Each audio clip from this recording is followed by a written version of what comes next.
नमस्कार जी। नमस्कार। क्या नाम है बहन जी आपका? ज्योति जांगीड़। ज्योति जी, आप कहाँ से आई हैं? जिला जयपुर, राजस्थान।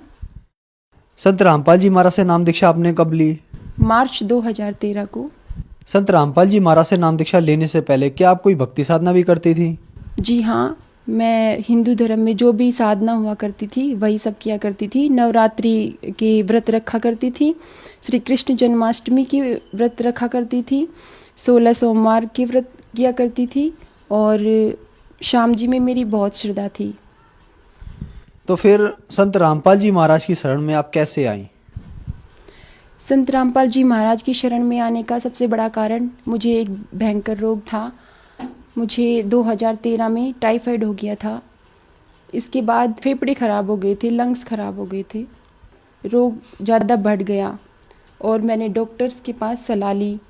डॉक्टर्स ने बताया कि अब इसका इलाज नहीं होगा, क्योंकि मैंने एक ही डॉक्टर से नहीं, मैंने जयपुर के पूरे हॉस्पिटल्स में दिखाया था, चेकअप कराया, लेकिन मुझे कोई आराम नहीं मिला। अंत में मुझे कह दिया गया कि ये लास्ट स्टेज पर है, इसे ले जाओ, इसका कुछ नहीं हो सकता। संत रामपाल जी महाराज की शरण में मेरे आने का यही कारण था कि मैं बहुत ही बीमार थी। जब मृत्युशैया पे थी तो मेरे पेरेंट्स मुझे यहाँ अपने घर लेके आ गए। यहाँ लाने के बाद मुझे ज्ञान गंगा पुस्तक मिली, जो कि मेरे पेरेंट्स पहले से ही सत्संग देखा करते थे, ज्ञान गंगा पुस्तक पढ़ा भी करते थे। मुझे बताया कि तुम भी ये किताब पढ़ो, आपको पढ़ने से लाभ हो सकता है, इंटरव्यू सुनो और सत्संग देखा करो। तो मैंने भी संत रामपाल जी महाराज के चैनल पर जो सत्संग आता था वो मैं देखा करती थी और मैंने ज्ञान गंगा पुस्तक पूरी पढ़ी। इसके बाद मैंने संत रामपाल जी महाराज से नाम दीक्षा ली। संत रामपाल जी महाराज से नाम दीक्षा लेने के बाद क्या आपको कोई लाभ भी प्राप्त हुए? हाँ, लाभ मिले। मुझे टाइफाइड हो गया था, टाइफाइड बिगड़ते बिगड़ते बढ़ गया। इसके बाद मैंने देशी दवाइयाँ भी खाई और झाड़ फूंक भी करवाया, लेकिन मुझे कोई आराम नहीं मिला। उसके बाद सभी हॉस्पिटल्स में धीरे धीरे मैंने दिखाया, एक के बाद एक हॉस्पिटल में बदलती गई, लेकिन मुझे कोई आराम नहीं मिला। मेरे फेफड़े ख़राब हो गए थे, वो गंभीर होता चला गया। इसके बाद मेरे पति से कह दिया गया कि इसे ले जाओ, यहाँ इसका कोई इलाज नहीं होगा। इसके बाद मुझे मेरे पेरेंट्स यहाँ अपने साथ लेके आए और वहाँ से मैंने नाम दीक्षा ली। संत रामपाल जी महाराज से नाम दीक्षा लेने के पश्चात 3 महीने में मैं पूर्ण स्वस्थ हो चुकी थी और जहाँ मैं एक गिलास जूस भी नहीं पी सकती थी, फल भी नहीं खा सकती थी, वहाँ पर मैं अच्छी तरह से खाना खाने लगी। मैं 3 समय भरपेट खाना खाने लगी और कुछ ही दिनों में मेरी हालत बिल्कुल स्वस्थ हो गई थी। चूँकि डॉक्टरों ने बता दिया था कि यह ठीक नहीं होने वाली है, दोनों लंग्स मेरे ख़राब हो चुके थे, बावजूद इसके मैंने संत रामपाल जी महाराज से नाम दीक्षा लेने के पश्चात उस मंत्र में इतनी शक्ति थी कि मैं पूर्ण स्वस्थ हो गई। जबकि सब हैरान थे, मेरे रिश्तेदार, मेरे घर वाले सब हैरान हो गए कि इसको इतना बड़ा लाभ कैसे मिल गया, ये तो मृत्युशैया पे थी, इसकी तो मौत होने वाली थी। तो ये सबसे बड़ा चमत्कार हुआ। और इसके अलावा मेरे हस्बैंड, जिनको शराब पीने की आदत थी, संत रामपाल जी महाराज से नाम दीक्षा लेने के पश्चात मेरे हस्बैंड की जो शराब पीने की लत थी वो छूट गई और हमारे दोनों के बीच अनबन रहा करती थी, वो भी समाप्त हो चुकी थी। हम आर्थिक तंगी से भी गुजर रहे थे, वो भी धीरे धीरे समाप्त हो गई। तो जो श्रद्धालु आज आपको देख रहे हैं और कुछ लोग ऐसे हैं जो उम्मीद खो चुके हैं कि वो अब ठीक नहीं हो सकते, बीमार हैं, उनके लिए आप क्या कहना चाहेंगे? उनके लिए मैं ये कहना चाहूँगी कि आप निराश मत हो। आप संत रामपाल जी महाराज से नाम दीक्षा लो और उनके बताए हुए मंत्रों का जाप करो, उनके बताए हुए नियमों का पालन करो, फिर आप पूर्ण रूप से स्वस्थ हो सकते हैं। क्योंकि हमारे बहुत से भाई बहन भारी रोग से ग्रस्त थे, कोई कैंसर से, किसी की किडनियां फेल थी, किसी के लंग्स खराब हो चुके थे, सभी को लाभ मिला, सभी स्वस्थ हुए हैं। संत रामपाल जी महाराज से नाम दीक्षा कैसे ले सकते हैं? संत रामपाल जी महाराज से नाम दीक्षा लेने के लिए उनके सत्संगों का प्रसारण होता है। नीचे येलो बार पर उनके कुछ कॉन्टैक्ट नंबर होते हैं जो आश्रम के होते हैं, उन पर कॉन्टैक्ट कीजिए और नज़दीकी नामदान केंद्र से संपर्क करो और नाम दीक्षा लो, अपना कल्याण कराओ। धन्यवाद जी। नमस्कार। दर्शकों, अभी आपने सुने संत रामपाल जी महाराज से दीक्षा प्राप्त करके सुखी हुए भक्त के अनुभव। अब देखिए जगत गुरु तत्वदर्शी संत रामपाल जी महाराज के मंगल प्रवचन। तब इसने पैर पकड़ दिए, नीचे नीचे सरक गए कबीर भगवान के, जब जोग जीत रूप में मालिक वहां खड़े थे। चरण पकड़ के रो रहा है कि तू मेरा बड़ा भाई, मैं तेरा छोटा भाई। छोटे तो गलती कर देते हैं, बड़े अक्षमा किया करते हैं, मुझे माफ कर दो। मैंने तो एक भाई समझकर तेरे साथ ये डिठाई कर दी, ये गलती कर दी। आप तो बख्शनहार हो, मैं तो आपको पिता का स्वरूप मानता हूं, मुझे माफ कर दो। अपने आत्माओं, यहाँ प्रत्येक प्राणी के अंदर ऐसा स्वभाव है, क्योंकि यथा राजा तथा प्रजा। तो हम सभी में ये वही दोष है। जब हमने काम निकालना होता है तो चरण पकड़ लेते हैं, हाथ जोड़ते हैं, चापलूसी करते हैं। उससे पहले हम अपनी ताकत का इजहार भी करते हैं कि इसको डरा धमका के कुछ काम करा लूं। जब देखते हैं कि सामने वाला ताकतवर है तो हम उसके चापलूसी करके अपना उल्लू सीधा करना चाहते। परमात्मा ने कहा कि मेरे पैर छोड़ दो। नहीं, तब छोड़ूंगा जब आप मेरी कुछ शर्त मंजूर कर लगे। परमेश्वर ने कहा कि बोल, तेरी क्या शर्त है? एक तो ये है कि 3 युगों में जीव कम ले जाना, और चौथा युग जब कलयुग आवे तो आप कितने ही जीवों को निकाल ले जाना। परमात्मा को मालूम था कि 3 युगों में ये प्राणी मेरे काबू में आवेंगे नहीं, क्योंकि इनको सुख रहेगा। सतयुग के अंदर बहुत पुण्यात्माओं का जन्म होता है, और जैसे संस्कार लेकर प्राणी यहां उत्पन्न होता है, परमात्मा उसकी वैसी ही व्यवस्था उसके अनुसार कर देता है। तो सतयुग में पुण्यकर्मी प्राणी होते हैं, सुंदर आब हवा होती है, लाखों वर्ष का जीवन होता है, बाप से पहले पुत्र नहीं मरता और पत्नी विधवा नहीं होती, इतना अच्छी व्यवस्था रहती है, लाखों वर्ष का जीवन होता, तगड़े तगड़े शरीर, लंबे लंबे बड़े फलदार वृक्ष होते, कोई चीज का अभाव नहीं। जैसे आज हम मेहनत करते हैं गेहूं चने बनाने के लिए, इतने सब तो उगे रहते, सब तो इतने रहते, तोड़ दो, खा लो और रख लो, बाकी पड़े खड़े रहो, उन्हीं से जड़ कर फिर अगली बार फिर उग जाते हैं। इस तरह रहता है वहां पर। तो उसके बाद त्रेता युग आता, उससे कुछ कम संस्कार के लोग उत्पन्न होते हैं।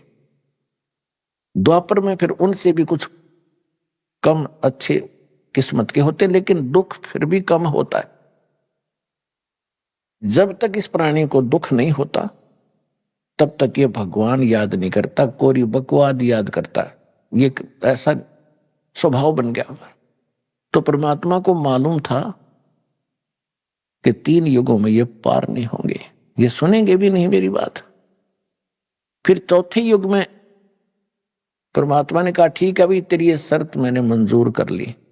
परमेश्वर ने कहा कि चौथा युग जब आएगा मैं अपना कोई अंश भेजूंगा और पूरी पृथ्वी पर मेरा ही उपदेश रहेगा, मेरा ही ज्ञान रहेगा, मैं एक ही भगवान रहूंगा।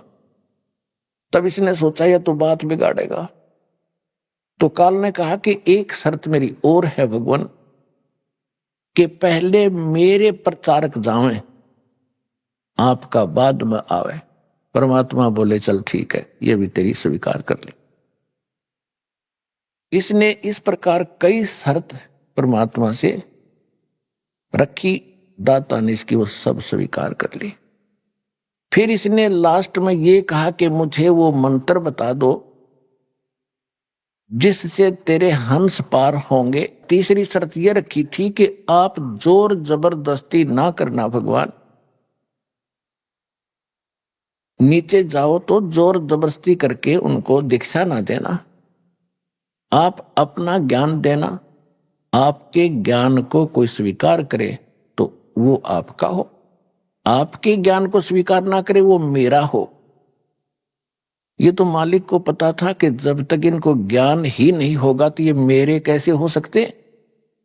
परमात्मा बोले भाई ठीक है। फिर इसने शर्त रखी जी, एक शर्त और है। क्या? कि पहले मेरे प्रचारक जाएंगे, आपका फिर बाद में आवे कलयुग में। परमात्मा ने कह दिया कि ठीक है, ये तथास्तु, हम बाद में चले जाएंगे। जब इसने देख लिया, क्योंकि जीव है ये भी, और जीव की बुद्धि जीव सत्र की होती है, और कबीर परमात्मा है, सर्वशक्तिमान है, सर्वज्ञ है। तब उसने क्या देखा कि अब ये क्या करेगा, चौथे युग में आएगा, कर लेंगे जो करना है। एकदम खड़ा हो गया, गर्द निकली, बच्चा सुखी, इस फार्मूले से खड़ा हो गया। तो तब कहा कि जाओ जोग जीत संसारा, जीव न माने कहा तुम्हारा। फिर कहते द्वादश पंथ करूं मैं साचा, और नाम तुम्हारा ले करूं अवाचा। उन द्वादश पंथ नाम जो ले ही, वो हमरे मुख आन समोही। और अनेक पंथ चलाऊं, या विद जीवा को भरमाऊं। देवल धाम और मंदिर पुजवाऊं, और तीर्थ व्रत जब तप चतलाऊं। और जाइयो जोग जीत संसारा, फिर जीव न माने कहा तुम्हारा। जीव तुम्हारा कहा न माने, हमरी ओढ़ हो बाद बखाने। ऐसे अज्ञान से भर दूंगा, मंदिर मस्जिद गुरुद्वारे धाम इनकी पूजा पर दृढ़ कर दूंगा। तीर्थ व्रत जब तप चतलाऊं, या विद जीवों को भरमाऊं। तीर्थों पर, व्रत के ऊपर, धाम, मंदिर, देवल कहते मंदिर को, इनमें दृढ़ कर दूंगा इनकी बुद्धि को, और तेरी कोई नहीं सुनेंगे। जब तुम्हारा पीछे अंश जाएगा, उसकी कोई नहीं सुनेगा, और मेरे वकील बन करके तुम्हारे साथ विवाद किया करेंगे। जाइयो जोग जीत संसारा, जीव न माने कहा तुम्हारा। परमात्मा को उसकी बुद्धि के सतर पर हंसी आ रही थी, और परमात्मा ने कहा ठीक है, चौथा युग जब कलयुग आई, तब हम अपना अंश पठाई। घर घर देखो बोध विचारा, सतनाम सब ठोर उचारा। हाँ, फिर इसने एक शर्त और रखी थी कि हे परमात्मा, जो आप नाम दोगे ना, और जिससे वो पार होगा, वो सतनाम मुझे बता दो, ताकि जिसके पास वो सतनाम होगा मैं उसे दूर हो जाऊंगा। परमात्मा बोले मुझे इतना बिल्कुल नादान मत समझे, हाँ, इसा मेरा बौड़ा मत समझे, मूर्ख। और जो तैने चतुरता की है, इसका तुझे आगे पता लगेगा। परमात्मा ने कहा कि उस सतनाम को नहीं बताऊंगा तेरे को, तू तो जुल्म कर देगा। और उस सतनाम की यह शक्ति तूने देख ली है, जिसके पास, मेरे हंस के पास सतनाम होगा, तो निकट जाकर दिखा दिए उसके, आप पे पता लग जा कि इसके पास वो सतनाम, तुझे बताने की जरूरत नहीं पड़ेगी।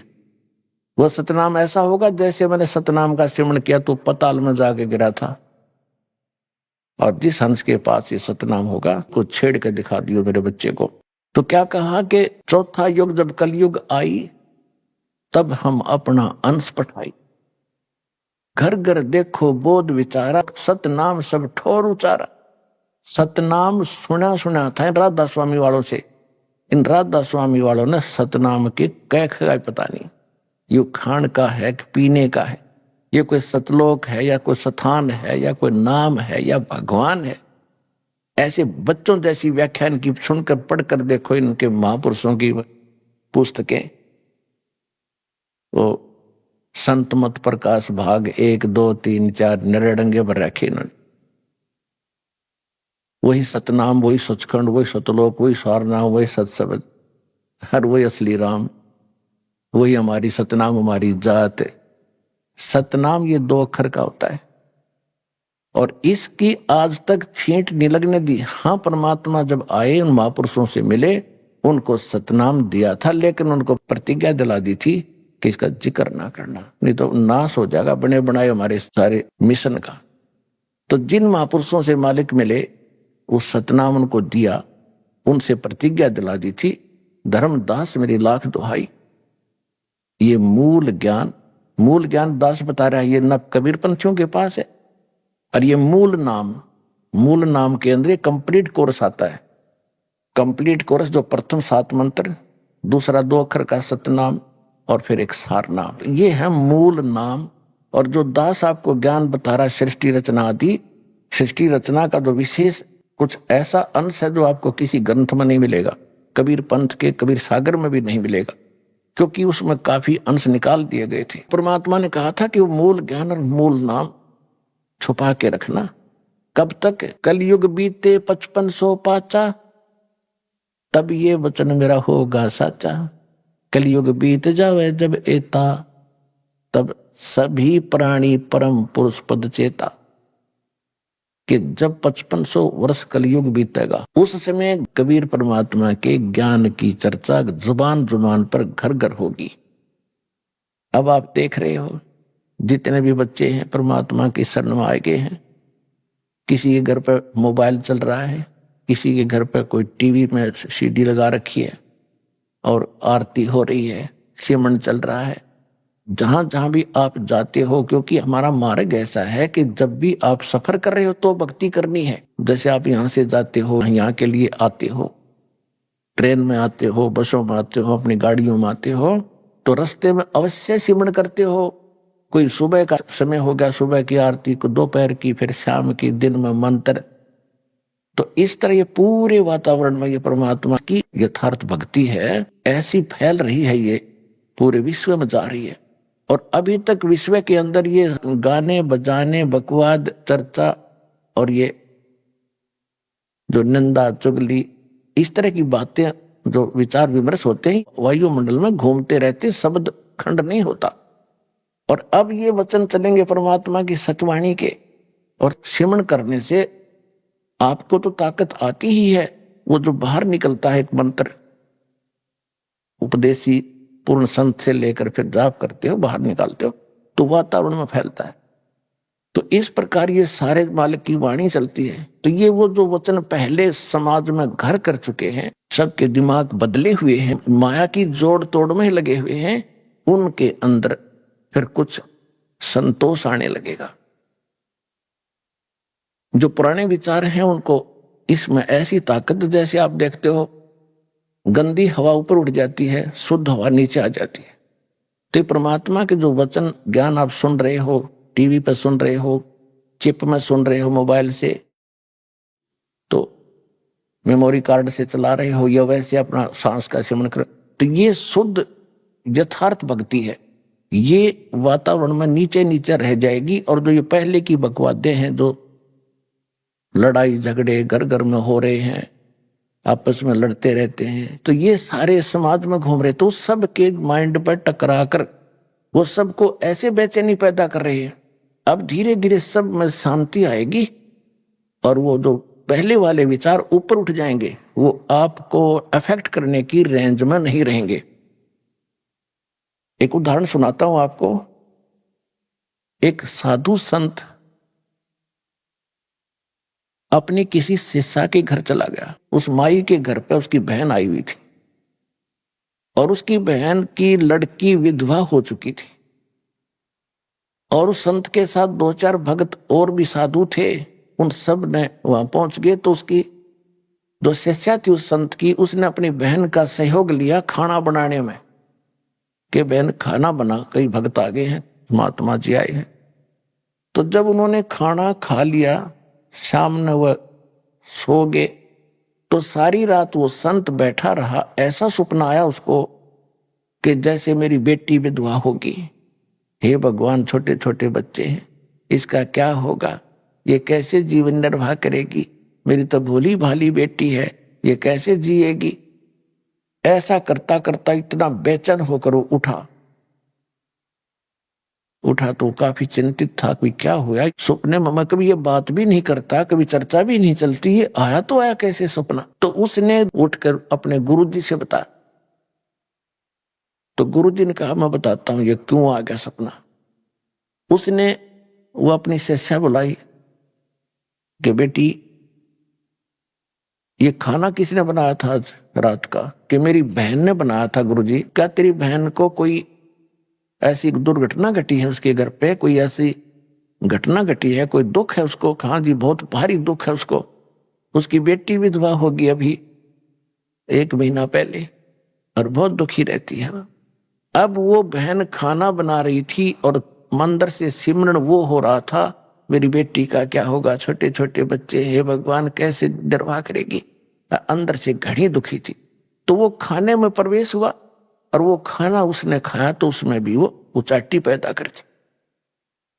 तो ये सूक्ष्म विचार आपको ऐसे प्रभावित किए हुए हैं और ऐसी ही प्रेरणा सब में बनी हुई है। सपने में नो दुखी और वह जागृत में दुखी है ही, सबको मालूम है, कोई जीव सुखी नहीं। तो परमात्मा की ये जो वाणी अब चल रही है ये बहुत प्रचुर मात्रा में होगी और ये फिर क्या करेगा, पूरा वातावरण ऐसे चेंज होगा, ये ऊपर चले जाएंगे जो दूसरे वचन हैं जो आज तक सुनते रहे, लेकिन अब उनकी संख्या ज्यादा है, उनकी क्वांटिटी ज्यादा है, हमारी थोड़ी है, तो फिर भी ये ज्यादा प्रभावशाली रहेगा। इनको धीरे धीरे तो हमारे एक गांव में 10 घर 20 परिवार हैं, बाकी सैकड़ों 200-300 दूसरे चर्चा वाले। तो धीरे धीरे ये प्रचार उन पे भी असर करेगा, अड़ोस पड़ोस में भी, फिर उनकी भी कभी भावना बदलेगी। क्योंकि परमात्मा के बच्चे तो सभी हैं, चाहे कोई आज हिंदू है, मुसलमान है, सिख या ईसाई है, कोई अमेरिका में है, कोई अफ्रीका में है, भारत या पाकिस्तान, बलोचिस्तान, कहीं पर भी पैदा बच्चे उसके सब, और उसने सभी बच्चे उतने ही प्रिय होते हैं जैसे बाप को माँ को अपने छोटे से लेकर बड़े तक, चाहे 20 बालक हो, एक जैसे प्यारे होते हैं। वो आपस में बेशक लड़ते रहे लेकिन माँ बाप के हृदय में उनकी जगह ज्यों की त्यों होती है। तो इसी प्रकार आज जब हिंदू मुस्लिम सिख ईसाई बनकर आपस में बेशक हम लड़ रहे हैं, लेकिन परम पिता ने हमें उतने ही प्रिय है और वो चाहते हैं कि इनका ये झगड़ा मिटे, चैन से रहे। तो उसके लिए ये शुरुआत दाता ने कर रखी है। तो जो प्रसंग चल रहा है हम उसी पर आते हैं कि अब उस परमात्मा ने जो वचन किया था और काल ने भी कहा था कि आप बेशक उस समय में कितने ही प्राणी ले जाना चौथे युग में, तो परमेश्वर ने 600 वर्ष पहले धर्मदास जी से कहा था, धर्मदास मेरी लाख दुहाई, ये सार सबद की तबार न जाई, सार सबद बाहर जो पढ़ी, ये बिचली पीढ़ी हंस न तरही। तो पुण्यात्मा परमात्मा ने, कबीर भगवान ने पहले ज्ञान दिया था इस काल भगवान को, जिसमें कंप्लीट स्पिरिचुअल नॉलेज था, पूर्ण अध्यात्म ज्ञान था। इस काल भगवान के ब्रह्म के अंतःकरण में परमात्मा ने डाल दिया था, समय उसका निर्धारित कर दिया था। उसके बाद वो ऑटोमेटिकली इसके श्वासों के माध्यम से, ब्रह्म के श्वासों के माध्यम से वो बाहर आई। इसने उनको देखा और पढ़ा, इसको पता चला कि इसके अंदर तो वही ज्ञान है जो मेरा पर्दाफाश कर देगा। तो इसने वो मेन जो पार्ट थे, हिस्सा था, मुख्य हिस्सा, अंग उस वेद के कैंसिल कर दिए। 4 वेद रख लिए इसने। इन चारों वेदों में महिमा तो पूर्ण परमात्मा की है, कबीर भगवान की, लेकिन भक्ति की विधि केवल ब्रह्म तक की है। ओम का नाम और ये 500 यज्ञ, इतनी है बस। परमात्मा ने उसकी पूर्ति करने के लिए स्वयं आना पड़ता है। चारों युग में संत पुकारे और को के कहा हम हेल रे, हीरे माणक मोती बरसे, ये जग चुगता ढेल रे। सतयुग में सत सुकरत कह टेरा, त्रेता नाम मुनींदर मेरा, द्वापर में करुणा में कहाया, कलयुग नाम कबीर धराया। मैंने चारों युगों में आके ज्ञान दिया। सतयुग में परमात्मा का नाम सत सुकृत ऋषि था, त्रेता में मुनिंदर ऋषि के नाम से प्रसिद्ध हुए, और द्वापर में करुणा में नाम से, और कलयुग में कबीर उनका ओरिजिनल नाम है। उस नाम से परमात्मा कलयुग में प्रकट हुए। इस कबीर नाम में भी बहुत ताकत है। जैसे कुरान शरीफ में एक कलमा है इनका, उस कलमा में करते हैं अल्लाहू अकबर। अल्लाहू अकबर, अल्लाह माने अल्लाह, अल्लाह माने भगवान, अकबर अकबर नहीं, वो कबीर है। जैसे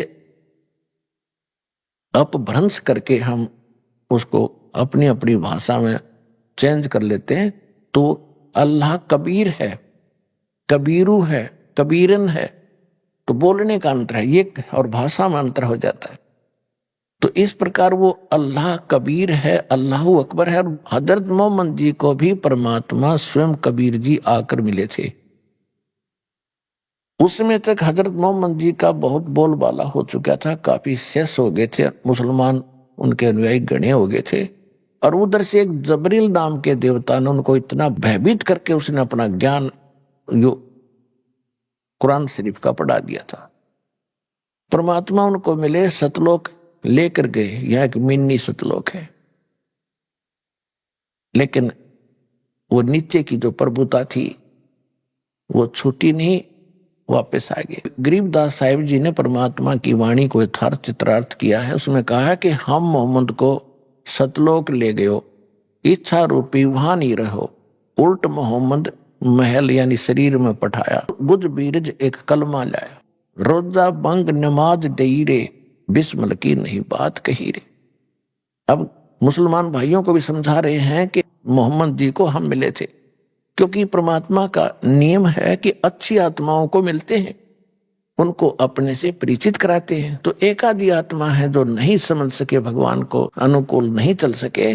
बाकी कलयुग के अंदर जिन महापुरुषों ने परमात्मा को जाना, उनकी बात को माना, उनके कुछ शुभ नाम दास आपको याद दिलाता है। आदरणीय धर्मदास साहिब जी, आदरणीय मलुकदास साहिब जी, आदरणीय नानक साहिब जी जो सिख धर्म के प्रवर्तक संचालक माने जाते हैं, आदरणीय दादू साहिब जी, आदरणीय गरीबदास साहिब जी, गांव छुरानी, जिला झज्जर हरियाणा वाले, आदरणीय गीसा दास जी, गांव खेखड़ा, जिला अब बागपत हो गया उनका, पहले मेरठ जिला था। और आदरणीय रामानंद जी जो ऋषि माने जाते थे, बहुत बड़े विद्वान थे काशी में। तो इन महापुरुषों को परमात्मा मिले और इनको अपने से परिचित कराया, सतलोक लेकर गए, उनको वापस छोड़ा। तो इन्होंने सत्य को स्वीकार किया और इनको परमात्मा ने वो सतनाम भी दिया। वो सतनाम 2 अक्षर का है, एक उसमें ओम है, एक सांकेतिक है। श्रीमद् भगवत गीता अध्याय नंबर 17 के श्लोक 23 में 3 मंत्रों का जाप का निर्देश है, जिसमें एक तो स्पष्ट है ओम तत्सत। ओम तो स्पष्ट ये ब्रह्म का है, तत् और सत ये सांकेतिक है। एक तत् और ओम दोनों मिलकर के तत् गुप्त है, जो सतनाम प्राप्त है उनको मालूम है वो कौन सा मंत्र है। तो ये दोनों मिलकर सतनाम बनता 2 अक्षर का, और यही 2 अक्षर का नाम धर्मदास जी जाप करते थे, सतनाम। इसको श्वास वो श्वास से जाप करना होता है। श्वास जब बाहर छोड़ते हैं एक मंत्र छोड़ना होता है, अंदर लेते हैं जो दूसरा मंत्र सतनाम के 2 अक्षर का। तो इस प्रकार सिमरण किया हुआ है सतनाम की बहुत बड़ी कीमत होती है। उसके विषय में गरीबदास साहिब जी ने एक थोड़ा सा हिंट दिया है कि जो सतनाम तुम्हें प्राप्त है अधिकारी से मिला है। जैसे इस दास से ये दीक्षा ले ले कोई, और तीनों नाम भी प्राप्त कर लिए उसने, क्योंकि ये तो आपको देने ही है। जब योग्य हो जाओगे तो बुद्धि भ्रष्ट हो जा किसी मूर्ख की, और वो अपने आप स्वयंभू गुरु बनकर इन मंत्रों को आगे देने लग जावे, तो उससे कोई लाभ नहीं होने वाला। वो तो अपना जीवन नाश कर दिया उसने, क्योंकि गुरुद्रोही हो गया। और जो उसके शिष्य होंगे उनको कतई लाभ नहीं हो, क्योंकि अधिकारी के बिना ये मंत्र काम नहीं करे। अब जैसे एक व्यवहारिक बात है, कोई आपने पासपोर्ट बनवाना है या लाइसेंस बनवाना है गाड़ी चलाने का, यदि कोई डुप्लीकेट ज्यों का त्यों बना दे और नकली अधिकारी दस्तक कर दे, ठीक है, इसको आप लेकर खुश भी हो जाओगे, गाड़ी भी चलाओगे। जिस दिन पकड़े जाओगे उस दिन आपके ऊपर आपत्ति होगी, और जिससे बनवाया हुआ भी जेल और आप भी सजा के पात्र होगे। ठीक इसी प्रकार इस विश्व में आज के दिन इस दास के अतिरिक्त इस सतनाम सार नाम के देने का कोई अधिकारी नहीं है, ये याद रख लेना।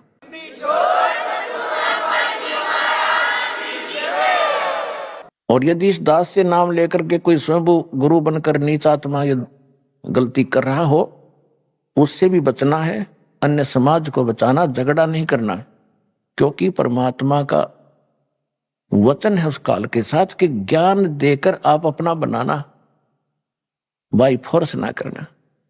अगर हम बाई फोर्स करेंगे किसी के साथ तो भगवान रुष्ट हो जाएगा। हमने ज्ञान सुनाना है। सुनने वाला भले ही आपको कोई नाराज भी होता है, आपको बुरा भला भी कहता है, तो शांति रखना, फिर देखना एक दिन आपके गुण गावेगा जब उसकी बात समझ में आ जाएगी। तो इसलिए दास प्रार्थना करता है कि ऐसा कोई निकम्मी आत्मा कहीं अपने कर्म फोड़ रहा हो, अपने कर्म बिगाड़ रहा हो, तो उसको भी समझाना कि भाई साहब क्यों अनमोल जन्म खो रहा है, तो काहे का गुरु है। आज तक हमने ऋषि महर्षियों के इतिहास पढ़ लिए, हजारों की संख्या में संतों के प्रवचन सुन लिए, किसी ने कह नहीं पता इस सतनाम का, और आप कहां से चुरा कर ले आए। तो परमात्मा कहते हैं बेखों के लश्कर फिरे ये बाणी चोर कठोर, सतगुर धाम ना पहुंचेंगे ये 84 के डोरे। तो इस सतनाम को इस दास से लेकर मर्यादा में रहकर आप इसकी भक्ति करोगे, आपको कितना पुण्य मिलेगा, कितना लाभ मिलेगा। एक सांस बाहर छोड़ा, दूसरा अंदर लिया, ये कंप्लीट हो गया। ये एक सिमरण हो गया सतनाम का। और इस सतनाम की कितनी कीमत है? सतनाम पालड़े रंग होरी हो, 14 लोक चढ़ावे राम रंग होरी हो, 3 लोक पास्यंग धर रंग होरी हो, तो ना तुले तुलाया राम रंग होरी हो। आदरणीय गरीबदास साहिब जी को परमात्मा मिले थे, गांव छुड़ाने जिला दद्दर वाले को, क्योंकि परमात्मा का जो काम है वो कोई निष्प्रयोजन नहीं होता। और उन्होंने पहले ये कह रखा था, धर्मदास जी ने कबीर सागर में लिखा हुआ है, कबीर वाणी एक चैप्टर है कबीर सागर में, उसकी 134, 136 और 137 पृष्ठ पे स्पष्ट किया है कि 12 पंथ ये काल के नकली चलेंगे, और 12वां पंथ जो होगा गरीबदास जी का होगा, जो सन 1774 में जिसका जन्म होगा। और कबीर सागर में गलती से 1775 प्रिंट है, 1 वर्ष की वजह से लिखण में गलती हो रही है। तो परमेश्वर ने 600 वर्ष पहले कहा था, धर्मदास जब 12वां पंथ आवेगा ना, 12वें पंथ का जो प्रवर्तक होगा उसके द्वारा मेरी महिमा की वाणी पुनः लिखवाऊंगा। लेकिन ये 12 पंथ मेरे नाम से चला होगा काल, क्योंकि जो ये महापुरुष थे गरीबदास जी थे, ये महान आत्मा थे, लेकिन इन्होंने वाणी तो बिल्कुल सारी लिख दी। इनके जाने के बाद जो उस वाणी को ना समझकर अपनी अपनी डफड़ी, अपने अपना राग ये गरीबदासी और कबीरपंथी पीट रहे। तो परमेश्वर ने कहा था जब 12वां पंथ चल चुका होगा तब मैं खुद जाऊंगा उसी पंथ में, 12वें पंथ हम ही चलावें और सब पंथ मिटा के एक पंथ चलावें। तो उसके बाद ये दास भेज दिया, भगवान नहीं आए तो उस गरीब दास के पंथ में।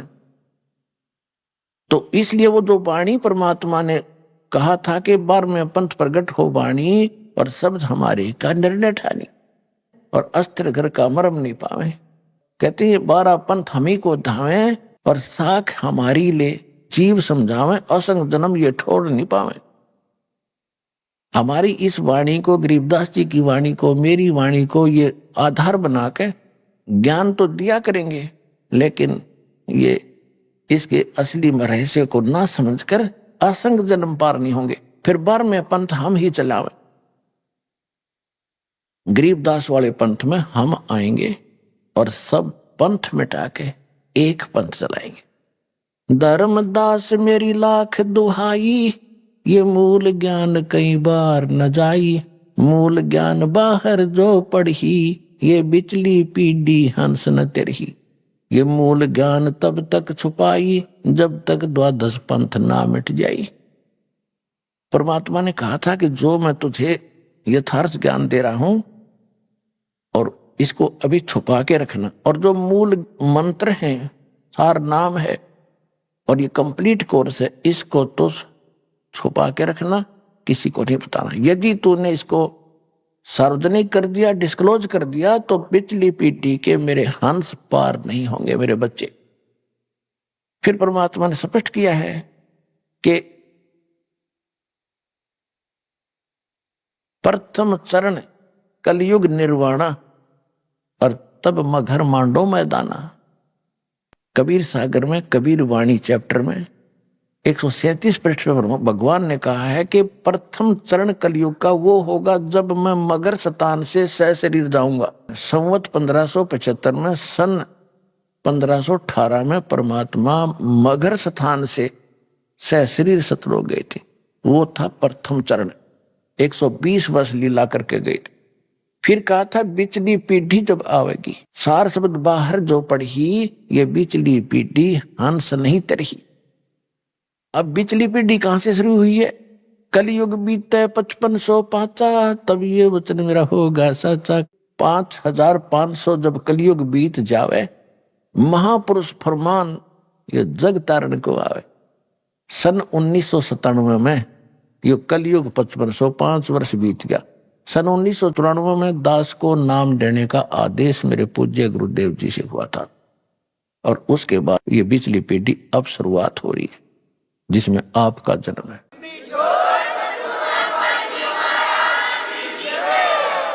तो जो प्रसंग चल रहा था, तो परमात्मा ने वो सतनाम की महिमा बताई है। सतनाम पालड़े रंग होरी हो, 14 लोक चढ़ावे राम रंग होरी हो। अपने आत्मा एक मौखिक जाप करने लग जाए इंसान, जीभ पे छाड़े पड़ जाए, और कितना नाम जाप कर सकता है?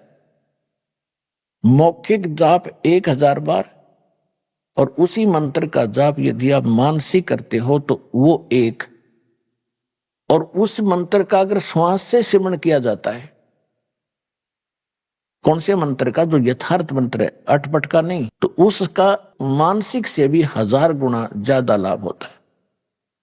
तो जो श्वास का सिमरण, यथार्थ मंत्र जो श्वास का आपको दिया गया अधिकारी से प्राप्त हो, यानी कोई भी वस्तु है, कोई भी काम है, मर्यादा से चलता है।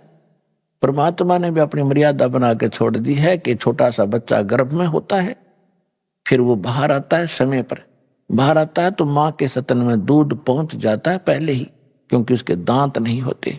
फिर युवा होता है इतने समय में, फिर इतने समय में फिर मरता है। ये मर्यादा भगवान ने बना रखी है। इसी प्रकार इस भक्ति की भी मर्यादा, इसमें इधर उधर होने से लाभ नहीं होगा बिल्कुल भी। तो क्या बताया भगवान ने कि परम संत से लेने के बाद जो एक श्वास का जाप आप करोगे और मर्यादा में रहोगे, तो आपकी इतनी पूंजी भक्ति की इकट्ठी हो जाएगी। अब ये समझ लो कि जैसे एक तो पैदल चले, पैदल जाने में आगे समुद्र आ गया, बाधा बन गई, जहां तक देखते जल ही जल है, जल ही जल है, वापस आ जाता है कि आगे धरती खत्म। तो इसी प्रकार इन ऋषि महर्षियों ने जो अपनी पैदल यात्राएं की, अपने अभ्यास से जो मंत्र ये करते थे, तो त्रिकुटी पर जाकर वापस हो लेते थे कि इससे आगे कुछ है ही नहीं। त्रिकुटी का कोई स्थान नहीं, इसे अगर बहुत ज्यादा वस्तु है। तो इस प्रकार जहाज में बैठ कर जावे, समुद्र को भी पार कर जावे, यथा स्थान पर पहुंच जाता।